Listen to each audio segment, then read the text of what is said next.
Imagine this scenario. Things were going well. You had meaningful conversations, shared genuine connection, maybe even planned a future trip. Then, without warning, the connection evaporates. The texts stop being returned, the calls go unanswered, and they vanish into the digital ether. No explanation, no goodbye, just silence. Congratulations. You have been ghosted. If you have ever been left sitting there, staring at an unanswered message, spiraling into confusion and self-doubt, this video is for you. Because the crushing emotional weight of ghosting isn't just about rejection. It is about the lack of closure and the profound psychological distress of being treated like you never existed. Here at The Inverse Mind, we don't just validate the pain. We dissect the psychological profile of the ghoster and, more importantly, the psychological toll it takes on the person who is left behind.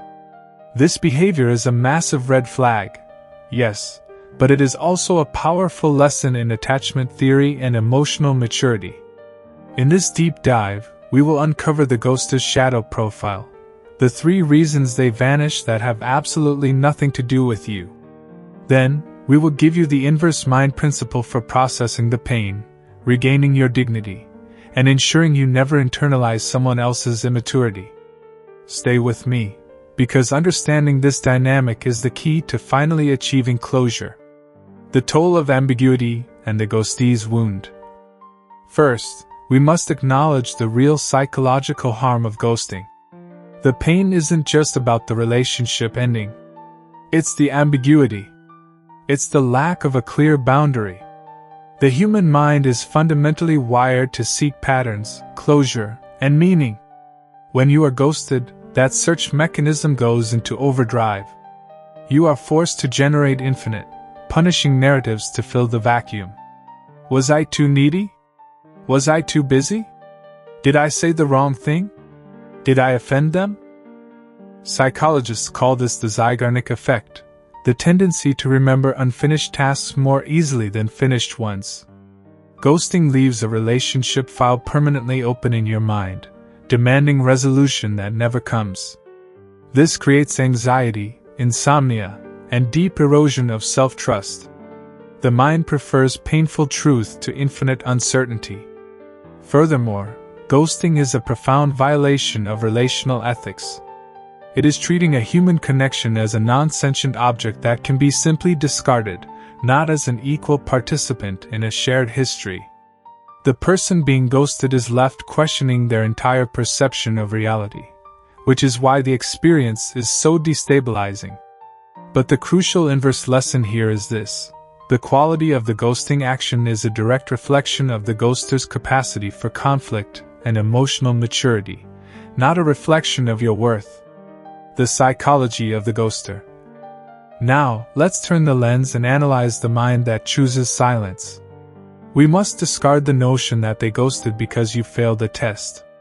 Here are the 3 primary shadow profiles that motivate the ghoster, and why their behavior has nothing to do with you. Profile 1, the Avoidant Attachment Strategy.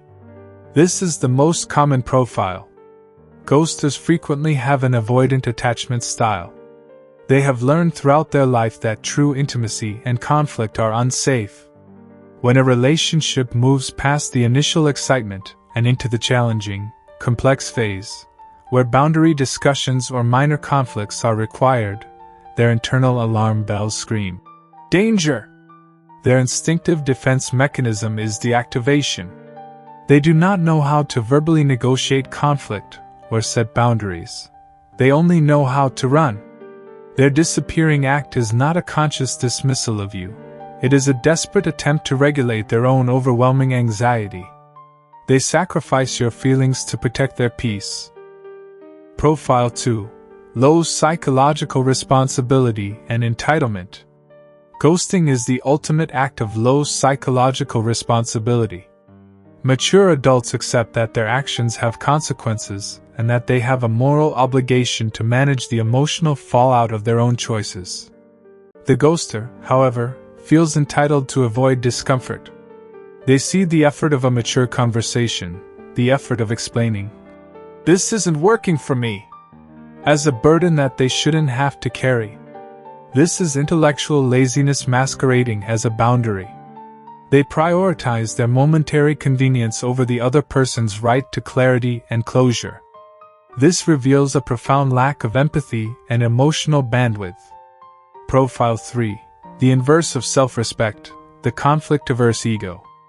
We often think ghosters are arrogant, but the opposite is often true. They lack the internal resources to tolerate someone else's pain. They cannot handle the guilt or shame that would come from directly saying, "I do not want to be with you anymore," or "I made a mistake." They perceive conflict, even a simple breakup conversation, as a failure of their social performance. By disappearing, they avoid the scene entirely, maintaining a clean, sanitized image of themselves in their own mind.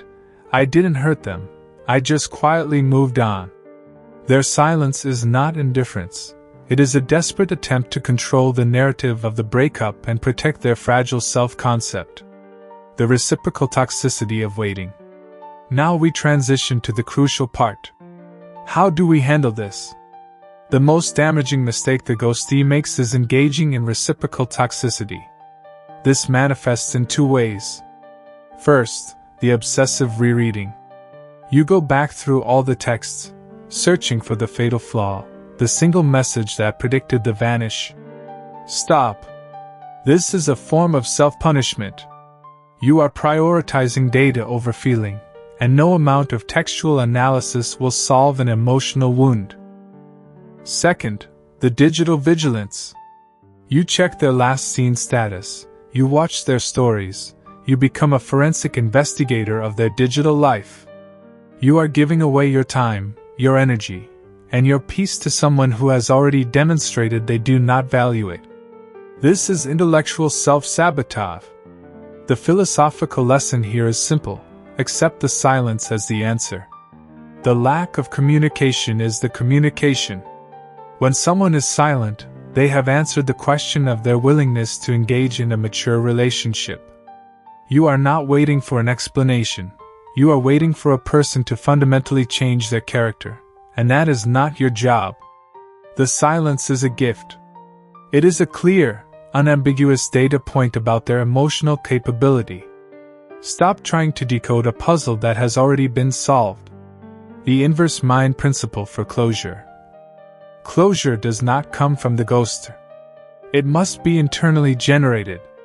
Here is the inverse mind principle action plan for regaining your power and establishing internal boundaries. Rule 1. The 48-hour protocol and the block. You must set a firm and final boundary. After realizing you've been ghosted, allow yourself a maximum of 48 hours to process the frustration. After that, you must choose to block and delete their contact information. This is not spite.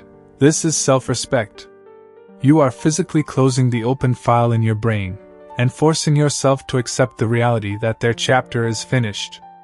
By blocking, you are communicating to yourself that you are not available for their low-effort return when they get bored. Rule 2.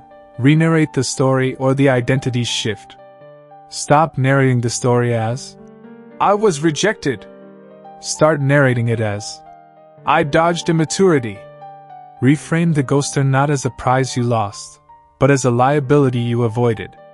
The person who ghosts you would have been a poor partner, who is incapable of navigating conflict, stress, or commitment.